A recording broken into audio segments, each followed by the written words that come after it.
Another innocent victim of a homicidal maniac.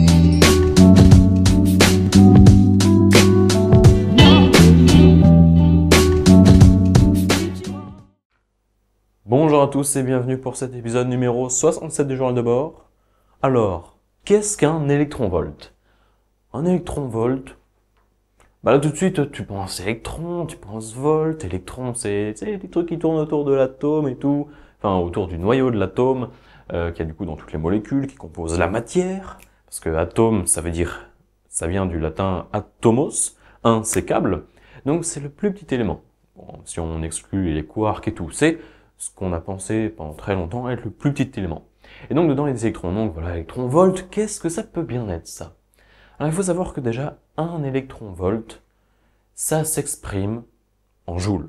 Un électronvolt, c'est une énergie. Donc E, c'est de l'électricité, un électron, c'est de l'électricité, tout ça. Volt, c'est de la tension, c'est de l'énergie. Mais comment ça se fait que de l'énergie vienne là? Alors d'abord, il faut savoir que E, la charge élémentaire, c'est la charge élémentaire d'un électron. Un électron, on note souvent E-, parce que c'est la charge E et c'est négatif. Alors que vaut E? E déjà c'est une charge donc électrique, c'est en coulomb. Alors que vaut E, c'est 1,602 10 puissance moins 19 coulombs. Ça c'est la charge élémentaire, la charge d'un électron, qu'on note 1 E- du coup. Et du coup, qu'est-ce que ça vient faire un électron dans un électronvolt? Il faut savoir que un électronvolt, c'est 1,602 10 moins 19 joules et plus coulomb. Comment ça se passe? Alors, déjà, on suppose un électron qui se balade dans un milieu où il y a un champ électrique. Un champ électrique, ça veut dire qu'il y a par exemple deux plaques métalliques, un potentiel entre les deux, et on suppose que par exemple il y a 1 volt de différence entre les deux, et qu'elles sont séparées tout pile de 1 mètre. 1 volt, 1 mètre, un électron, t'as compris? Supposons celle-là, elle a un potentiel plus grand que celui-là, et ben le champ électrique, par définition, il est positif dans l'ordre des potentiels décroissants. Si là, il y a 1 volt de plus que celle-là, parce qu'évidemment, les volts, c'est des potentiels, mais on n'exprime pas un potentiel. Tout ce qui est volt, c'est seulement des différences de potentiel. Sinon, ça ne fait pas de sens. Tu peux pas dire ça à 75 volts. Non. C'est à 75 volts par rapport à quelque chose qu'on a mis, c'est la base, ou la masse, ou comment tu la décris, comme tu veux. C'est souvent le câble noir, c'est là-dessus c'est branché, dans les montages électriques. Donc, supposons il y a 1 volt. Donc celui-là est branché, enfin il n'est pas branché, il a un potentiel de 1 volt plus grand que cette plaque-là, qui est à 1 mètre de distance. Du coup, le champ électrique dans les potentiels décroissants, il est comme ça, dirigé comme ça, et il y a une force électrique qui s'exerce sur un objet chargé, donc là l'électron qui est là. La force, c'est Q, la charge de l'électron, là dans le cas échéant, fois E, le champ électrique. E, c'est un vecteur, donc la force aussi c'est un vecteur, Q fois le vecteur E. E est dans ce sens-là, seulement la charge est négative, vu que c'est un électron. Négatif, donc dans l'autre sens. Donc il va être attiré vers la plaque la plus chargée, du moins avec le potentiel le plus grand. Donc on a l'électron et tout, un électron, dans 1 volt, 1 mètre, on dit que le champ électrique, c'est la différence de potentiel divisée par la longueur. Donc 1 volt divisé par 1 mètre, il y a 1 volt par mètre, c'est le champ électrique. Et donc la force, tu l'as bien compris, c'est 1 volt par mètre fois une charge d'électron. Donc 1 fois 1,602 10 moins 19. Et donc ça c'est la force. 1,602 10 moins 19 newtons. Et l'énergie, c'est parce que tu vois, l'énergie, que ça soit dimensionnellement, c'est une masse fois une longueur au carré fois un temps moins 2. Une force, c'est une masse fois une longueur tout court fois un temps moins 2.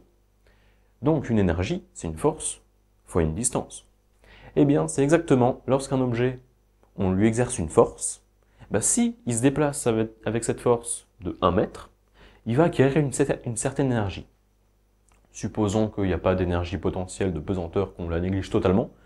D'ailleurs, vous apprendrez que pour un électron, la masse est tellement petite, c'est du 10 moins, beaucoup. Je crois que c'est 10 moins 30, quelque chose comme ça, donc vraiment totalement négligeable la masse, enfin la force de pesanteur. Donc on pense seulement, quand on parle d'électrons, seulement force électrique, magnétique, c'est tout. Donc là, il a une énergie cinétique seulement de 1 newton pour 1 mètre. Il y a beaucoup de 1, c'est normal, c'est fait exprès.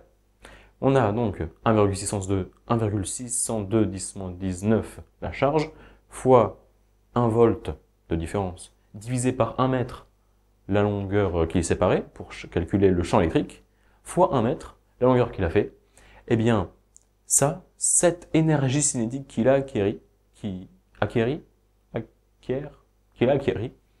1,602 10-19 joules, vu que c'est une énergie, eh bien, c'est précisément l'énergie qu'un électron, l'énergie cinétique qu'un électron acquiert lorsqu'il se déplace de 1 mètre dans le sens de la force qui s'exerce sur lui, lorsqu'il se déplace de 1 mètre dans un champ électrique de 1 volt par mètre. C'est ça, un électron-volt.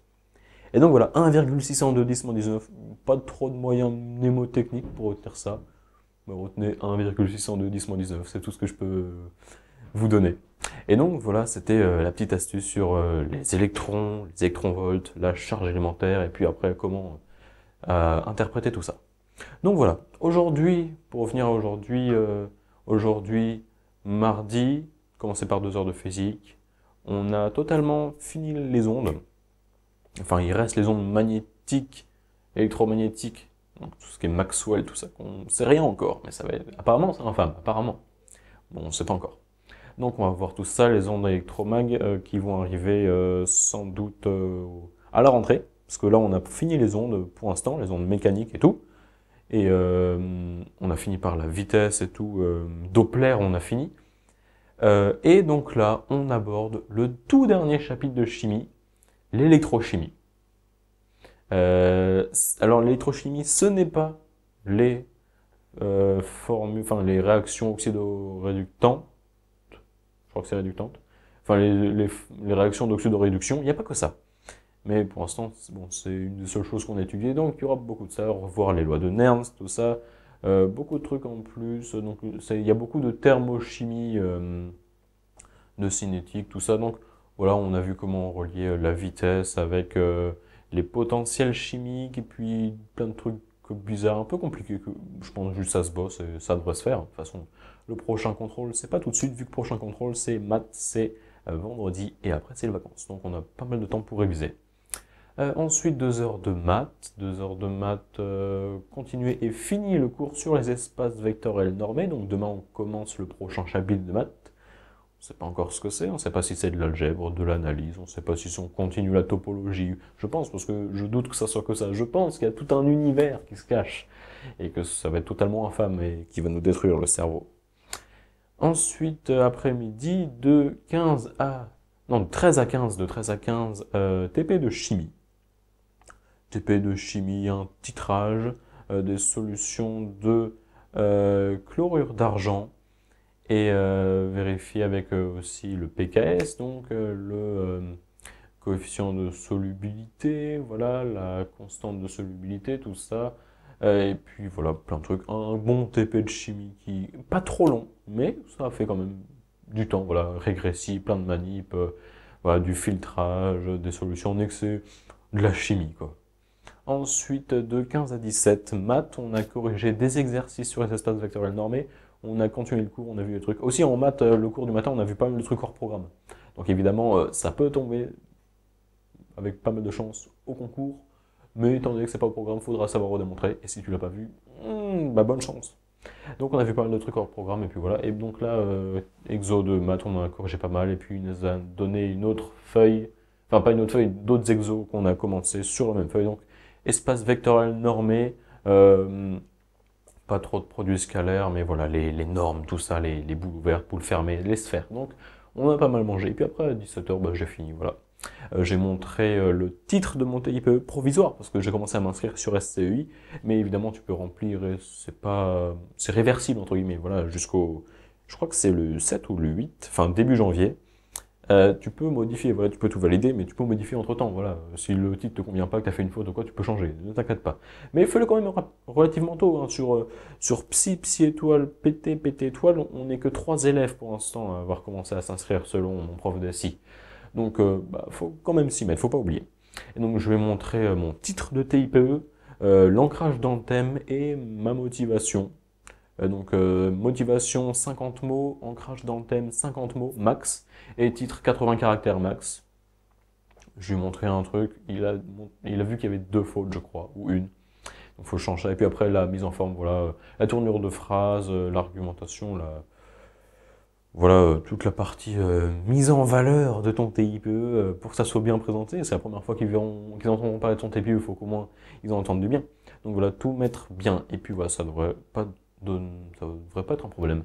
Demain, 4 heures de maths et le matin de 8 à 12. Et ensuite 2 heures de TDDSI de 15 à 17, donc de 13 à 15 révisés pour les maths du vendredi et l'info de jeudi, parce qu'il nous a dit jeudi, il y a DS d'infos sur on ne sait pas quoi.